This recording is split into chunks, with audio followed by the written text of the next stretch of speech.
நடிகர் ரஜினிகாந்தை வரவேற்கும் பாஜக கமலஹாசனை எதிர்ப்பது ஏன் என்ற கேள்விக்கு ஹெச் ராஜா விளக்கமளித்துள்ளார். அதனை தற்போது பார்க்கலாம். ரஜினிகாந்துக்கும் கமலஹாசனுக்கும் இருக்கிற வித்தியாசம் என்னன்னா, ரஜினிகாந்த் எந்த மதத்தையும் புண்படுத்தலை, விமர்சிக்கலை. ஆனால் கமலஹாசன் திராவிட கழக வீரமணியை போல் பேசிக்கொண்டு இருக்கிறார். அதோடு மட்டும் இல்லை, அன்பே சிவம்னு ஒரு படம், அது நண்பர்கள் பார்த்திருந்தால் சரி, நான் சொல்கிறத நினைவுக்கு வரும், இல்லைன்னா பார்க்கலாம். இன்றைக்கி சிடி வாங்கி போட்டு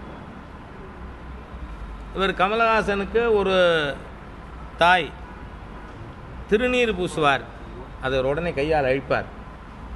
ஆனால் இன்னொரு தாய் சிலுவை போடுறதுக்கு அனுமதிப்பார். அப்போ ஹிந்து மத உணர்வுகளை காயப்படுத்துகின்ற, ஹிந்து மத உணர்வுகளை புண்படுத்துறதுக்கு பேர் பகுத்தறிவுவாதம் என்று சொல்லிக் கொள்ளுகின்ற போக்கு ஏற்புடையதல்ல. அதனால் இன்னைக்கு திராவிடர் கழகத்துக்குன்னு என்ன செல்வாக்கு இருக்கோ அதுதான் திரு கமலஹாசன் வந்தாலும் இருக்கும்.